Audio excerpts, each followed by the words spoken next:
आज की इस वीडियो में हम बात करेंगे बीए प्रोग्राम हिस्ट्री की। सेमेस्टर 1 है हमारा। सीबीसीएस सिस्टम के अकॉर्डिंग मैं आपको यहाँ पे सिलेबस करा रहा हूँ। यूनिट है हमारी 7वीं संगम युग। इसका पार्ट 1 है, 2 पार्ट में आपको ये कंप्लीट चैप्टर करा दूंगा मैं।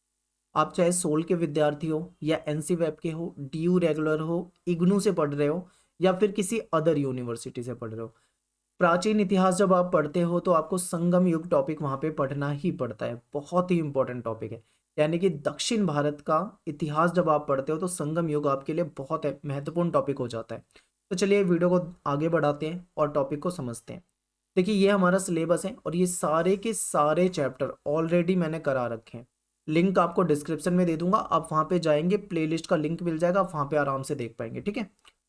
और आज का जो हमारा टॉपिक है ये 7वीं यूनिट में आपको कराने वाला हूँ, क्योंकि इससे पहले की सारी यूनिट ऑलरेडी मैं करा चुका हूँ। अगर आपने नहीं देखी है तो आप जरूर देख लें उसे। देखिए, आपको वीडियो शुरू करने से पहले एक छोटी सी बात बता दूं कि हमारा जो मेन चैनल है वो है एकलव्य स्टडी पॉइंट। और मैंने जो पुरानी इसकी वीडियो बनाई थी, यानी जो पिछली वीडियो बना रखी है आपकी सारी यूनिट की, वो आपको दूसरे चैनल पे मिलेगी। अगर आप स्नातक वाले पे प्लेलिस्ट में जाओगे शायद आपको ना मिले, क्योंकि नया चैनल है हमारा। आगे से हमारी जो भी ग्रेजुएशन की वीडियो आएगी वो सारी की सारी यहाँ पे आएगी। ठीक है। तो आप केवल इस विषय के प्लेलिस्ट के लिए आप हमारे पुराने चैनल पे देख सकते हैं। बाकी मैं लिंक आपको दे दूंगा ताकि आपका कन्फ्यूजन रहे ही ना किसी चीज़ में। संगम युग की बात कर लेते हैं।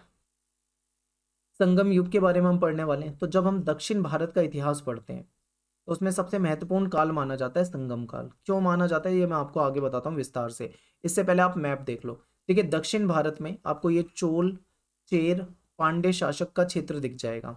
और ये जो पांड्य शासक थे इन्होंने ही संरक्षण दिया था, और इनके समय में ही ये संगम, 3 संगम जो मीटिंग हुई थी इनके समय में ही हुई थी। ठीक है। तो इसको भी हम आगे विस्तार से पढ़ेंगे, बस आपको मैप में इतना देख लेना और समझ लेना है। चलिए टॉपिक को शुरू करते हैं। संगम, आखिर ये संगम शब्द कौन सी भाषा का शब्द है? तो आप कहोगे कि ये संस्कृत भाषा का शब्द है। क्या मतलब होता है संगम का? तो इसका मतलब होता है सभा। यानी सभा मतलब कोई मीटिंग। और भी कई सारे शब्द इस्तेमाल किए जाते हैं, जैसे कि इसको सम्मिलन भी कहा जाता है। यानी इसका मतलब होता है एक साथ मिलन या एक साथ मिलना। इसका मतलब सम्मेलन भी आप कह सकते हो, इसको सभा कह सकते हो, इसको आप इसको मीटिंग भी कह सकते हो, आप इसको बैठक भी कह सकते हो, गोष्ठी भी कह सकते हो। कई सारे शब्द इसके लिए इस्तेमाल किए जाते हैं।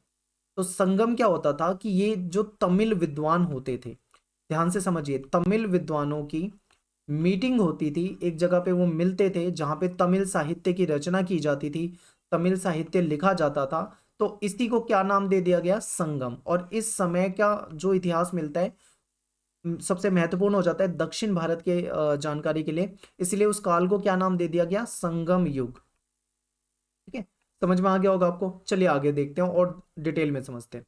अब बात करते हैं यहाँ पे कि ये जो युग है इसका काल क्या है, यानी कौन से समय का इतिहास हम पढ़ते हैं। तो इसमें आपको इतना तो याद है कि दक्षिण भारत का इतिहास पढ़ते हैं, लेकिन काल के लिए अगर आप अलग अलग किताबें पढ़ोगे तो आपको अलग अलग तारीखें मिलेगी, फिर आप कंफ्यूज हो जाओगे। तो देखो यहाँ पे बस इतना समझ लो कि संगम युग की तिथि के संबंध में विद्वानों के बीच में मतभेद है। अलग अलग विद्वान इस युग के लिए अलग अलग समय बताते हैं। जैसे कि मैं आपको यहाँ पे बता दूं कि जो एक विद्वान है जिनका नाम है के एन शास्त्री जो है वो कहते हैं कि संगम युग जो है वो 100 ईस्वी से 250 ईस्वी तक का समय जो है उसको वो संगम युग का समय मानते हैं। ठीक है। प्राचीन जो ये ग्रंथ मिला है जिसका नाम है तोलकापियम, इससे भी कुछ प्राचीन जानकारी मिल जाती है। और भी कुछ ग्रंथ मिले हैं जहां से इनके बारे में जानकारी मिल जाती है। लेकिन कुछ विद्वान हैं जो कहते हैं कि लगभग 600 वर्षों का समय जो था वो संगम युग के अनुसार आ जाता है। वो कहते हैं कि ईसा पूर्व के 300 साल और उसके बाद ईसवी के 300 साल जो थे, इन सबको मिलाकर संगम युग हो जाता है। और ये लगभग इसको 600 साल में भी बताते हैं। तो अलग अलग विद्वानों ने समय इसका अलग अलग बताया है, तो कंफ्यूज बिल्कुल नहीं होना। मोटा मोटा आप ये मान लो 100 ईस्वी से लेके 250 ईस्वी तक, ऐसा लगभग मान सकते हो अप्रोक्स में। ठीक है। थोड़ा और मैं आपको डीप ले जाता हूँ। देखो, कुछ विद्वान ऐसे हैं, ज्यादातर किताबें आप पढ़ते हो अगर राइटर की, तो वहां पे आपको इसका समय 100 AD से लेके, यानी 100 ईस्वी से लेकर 300 ईस्वी तक भी आपको इसका समय मिल जाता है। तो अप्रोक्स में आप इसे कह सकते हो। संगम काल जो है इस समय में चोल, चेर और पांड्य शासक थे। मैंने आपको मैप में दिखाया था किस तरीके से यहाँ पे बताया गया था आगे। बाद के समय में क्या हुआ कि जब 300 एडी के बाद के समय में कुछ और शासक आए दक्षिण भारत में, जैसे कि पल्लव, राष्ट्रकूट, चालुक्य, चोल, ये शासक दिखे आपको। तो इसके बारे में हम नहीं पढ़ेंगे आगे चालुक्य वगैरह के बारे में, क्योंकि हमारे सिलेबस में नहीं है, लेकिन जो मेन है उसको हम जरूर करते हुए चलेंगे। तो देखिए, कुछ विद्वान लोग जो हैं वो संगम युग को तमिलों का स्वर्ण युग मानते हैं, क्योंकि इस समय में काफी महत्वपूर्ण जानकारी मिल जाती है और काफी महत्वपूर्ण जो रचनाएं हुई थी वो इसी समय में हुई थी। इसीलिए इसको विद्वान लोग जो हैं वो कहते हैं कि ये जो संगम युग है ये तमिलों का स्वर्ण युग है, यानी इनके लिए गोल्डन पीरियड है।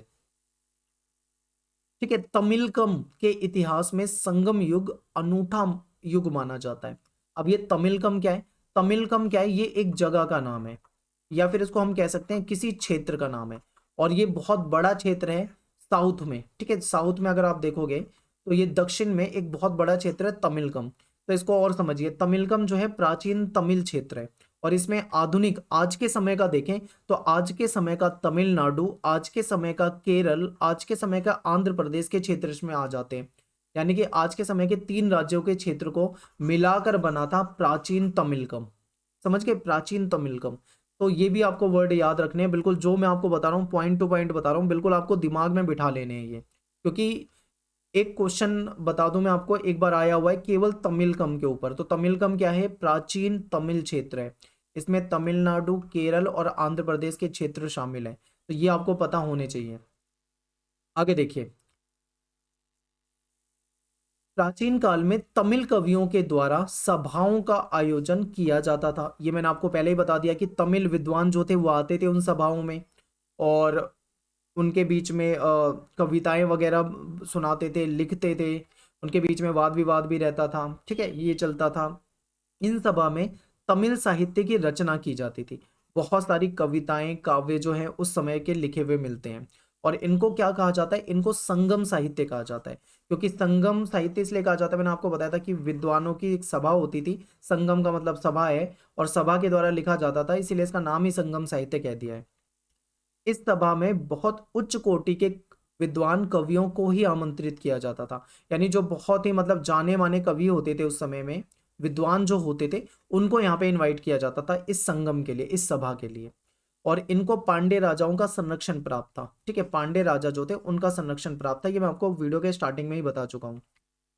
आगे देखिए, इंपॉर्टेंट पॉइंट और समझिए। क्या था कि जो पांडे राजा थे, ऐसा कहा जाता है कि लगभग 197 यानी 197 जो पांडे राजा थे, इनके संरक्षण में 3 संगमों का आयोजन हुआ, यानी कि 3 मीटिंग हुई थी। ठीक है, 3 क्या हुई थी? मीटिंग हुई थी या सभा हुई थी, जिसको 3 संगम कहा जाता है। इस सम्मेलन में लगभग 8,598 से अधिक कवियों को आमंत्रित किया गया। अब कई बुक में आपको ये वाली, ये तो आपको लगभग हर जगह 197 ही मिलेगा, पर आपको कई बुक में ये अप्रोक्स 9,000 मिलेगा, यानी कि लगभग 9,000 कवियों को। ठीक है, तो कई बुक में आपको 9,000 मिलेगा, ध्यान रखना, ये आपको अलग अलग मिलेगा। तो ये शायद अतिशयोक्ति ही है, यानी बहुत ज्यादा शायद बढ़ा चढ़ा के बातें की गई है, वरना 9,000 कवि एक मतलब बड़ी ही बात हो जाती है। अब ये 3 संगम जो थे, यानी 3 मीटिंग जो थी, ये कहाँ कहाँ पे कब कब हुई थी, ये भी आपको याद रखना है। तो पहली मीटिंग जो है वो माना जाता है कि पुराना जो मदुरई था वहां पे, क्योंकि देखो पांड्य शासक जैसे थे, इनकी राजधानियां जो थी वो बदलती रहती थी। ठीक है, जब राजधानियां बदलती रहती थी तो सम्मेलन भी इसी हिसाब से अलग अलग जगह पे हुए। तो पहला जो है इसको प्राचीन मदुरई कहा जाता है, यहाँ पे हुई थी। और अगस्त्य ऋषि जो थे इनके नेतृत्व में हुई थी। जो किनके नेतृत्व में हुई थी आप यहाँ पे लिखेंगे, अगस्त्य ऋषि के नेतृत्व में। दूसरी जो संगम हुई है, यानी दूसरी जो सभा हुई है वो हुई है कपाटपुरम में। ये इस समय भी अगस्त्य ऋषि थे, इनके नेतृत्व में हुई थी। तीसरी कहा जाता है, जो तीसरा संगम था या तीसरी सभा थी, ये मदुरई, यानी कि बाद वाले मदुरई में, इसको उत्तर मदुरई भी कहा जाता है कई जगह पे, यहाँ पे हुई थी। और नक्कीरर जो थे इनके शासन सॉरी इनके नेतृत्व में हुई थी। ठीक है, तो ये आपको यहाँ पे ध्यान रखना है। 3 संगम हो गए, और इनके नाम भी देखो अलग अलग है, कई जगह पे आपको इनके नाम भी अलग अलग मिलेंगे, तो आप घबराना नहीं, क्योंकि उन्हीं के नाम को अलग नामों से भी जाना जाता है। एक कांगुन तुत्ता, इस तरीके से कुछ नाम था, नाम मुझे सही तरीके से लेना नहीं आ रहा क्योंकि तमिल भाषा में है, तो आपको अलग भी मिल सकता है, तो आप बिल्कुल ना घबराएं, बिल्कुल सही है, ये जो भी है आपकी बुक में भी आपको मिल जाएगा। ठीक है, आगे देखिए, संगम साहित्य, यानी जो उस समय में जो लिटरेचर लिखा गया था, जो भी साहित्य लिखा गया था उसको संगम साहित्य कहा जाता है, ये तो हम जानते ही हैं। अब संगम साहित्य जो है इसको दो ग्रुप में बांट दिया गया है, यानी दो समूहों में बांटा गया है। पहला समूह कौन सा है, ध्यान रखें, बिल्कुल ध्यान से देखें। पहला है आख्यानात्मक यानी कि कथानात्मक, और दूसरा जो है वो है उपदेशात्मक।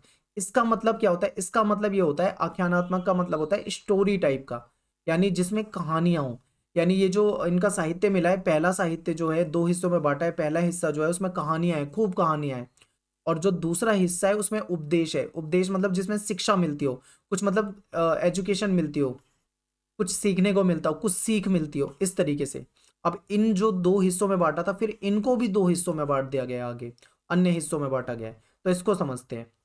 देखो, समझो, इसे जो आख्यानात्मक है या कथानात्मक है, स्टोरी टाइप का है, और जो दूसरा उपदेशात्मक है, इनको कैसे बांटा गया है। जो आख्यानात्मक है, इन ग्रंथों को मेलक नक्कू या फिर 18 महान ग्रंथ कहा जाता है। याद रखें, मेलक नक्कू या फिर 18 महान ग्रंथ। और जो दूसरा है उपदेशात्मक, इसको मेलक नक्कू या फिर 18 लघु ग्रंथ के रूप में भी जाना जाता है। तो आपको नाम थोड़े से ये तमिल भाषा के हैं, तो आपको थोड़े से मुश्किल लगेंगे, लेकिन आपको थोड़ा सा समझते हुए चलना है। तो इस तरीके से जो साहित्य मिला है वो तमिल साहित्य था। इसको दो हिस्सों में बांटा गया था, एक में स्टोरी है, दूसरे में एजुकेशनल कुछ मतलब उपदेश मिलते हैं, कुछ शिक्षा मिलती है। तो आप इतना बता सकते हैं। आगे देखिए, समझिए इसे। अब जो शुरू होते हैं वो शुरू होते हैं असली तमिल नाम, और यहाँ पे आपको सबसे ज्यादा आएगी प्रॉब्लम, तो आप इसको थोड़ा सा ध्यान से देखें। बहुत कम लिया है मैंने, आपकी बुक में तो और ज्यादा मुश्किल दे रखा है। एक तोल्कापियम। तोल्कापियम जो है प्राचीन तमिल ग्रंथ है। ये किसके ऊपर है, ये तमिल व्याकरण के ऊपर है। यानी तोल्कापियम नाम का एक प्राचीन ग्रंथ मिला है जो कि तमिल व्याकरण पे आधारित है, और इसको लिखने वाले जो थे उनका नाम था तोल्कापियर। इन्होंने लिखा था, इसीलिए इनके नाम से इसको तोल्कापियम कहा जाता है। तो ये है जिससे हमें संगम साहित्य के बारे में जानकारी मिल जाती है। ठीक है, ये हम यहाँ पे लिख देंगे। दूसरा है एतु तो गई। ठीक है, एतु तो गई, ये अष्ट संग्रह है। तीसरा है पत्तू पातू। पत्तू पातू 10 गीत कहा जाता है इसको। फिर है पति ने की कन्नुकु। ठीक है, 18 लघु कृतियां। अब आप सोचोगे इतने अजीब नाम है, इसको टाइप करने में भी बहुत दिक्कत आ रही थी। तो ये तमिल भाषा के शब्द हैं, तो थोड़े से आपको काफी मतलब मुश्किल बिल्कुल लगेंगे। ये सारे काव्य जो हैं 150 से 200 ईस्वी में रचे गए हैं, ऐसा माना जाता है। और एक है सिल्लप दिकरम। सिल्लप दिकरम इलंगो आदिगल नाम के जो विद्वान थे उनके द्वारा लिखा गया है। और ये जो इलंगो आदिगल थे, इसे महाकाव्य में प्रसिद्ध शासक जो हैं, चेर राजा जो थे, उनका भाई भी कहा गया है। तो अब यहाँ पे आपको क्या समझना है, बस आपको इतना समझना है कि ये कुछ किताबें हैं या फिर कुछ ग्रंथ हैं जिससे संगम साहित्य के बारे में जानकारी मिल जाती है, या संगम युग के बारे में जानकारी मिल जाती है, इसीलिए इसको संगम साहित्य कहा जाता है। नाम आपको थोड़े से अजीब लगेंगे, ये मैं इसको हाईलाइट कर देता हूँ, आप इसको देख सकते हैं। ये नाम अगर आप याद रख सकते हैं तो बहुत अच्छी बात है। ये 4-5 नाम आप बिल्कुल अच्छे से याद रख लो बस। ठीक है, तो ये था हमारा आज का पार्ट 1। पार्ट 1 में हमने क्या जाना है, इस दक्षिण भारत के इतिहास में एक महत्वपूर्ण काल रहा है, जिसको हम 100 एडी से लगभग 250, और कई बुक में 300 एडी मिलता है।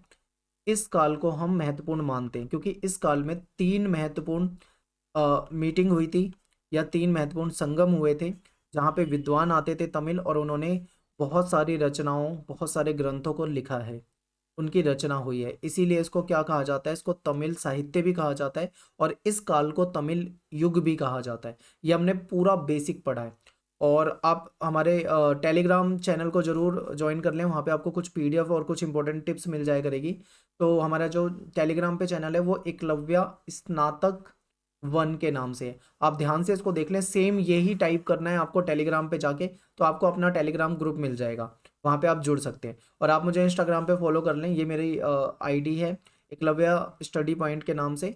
और आप जब मुझे सर्च करेंगे तो आपको वहाँ पे आप मुझे रिक्वेस्ट भेज सकते हैं, और आपको कोई कन्फ्यूज़न हो, कोई दिक्कत हो, तो आप मुझे मैसेज भी कर सकते हैं। मैं टाइम निकाल के आपको रिप्लाई करने का प्रयास करूँगा पूरा, और आपको कोई दिक्कत आएगी तो मैं उसको सोल्यूशन करने का भी प्रयास करूँगा। ठीक है, तो आप मुझे इंस्टा पे जरूर फॉलो कर लें, जरूर जुड़ जाएं, और टेलीग्राम ग्रुप जरूर ज्वाइन कर लें, क्योंकि जो भी इंपॉर्टेंट अपडेट होगी आपको टेलीग्राम पे दे दी जाएगी।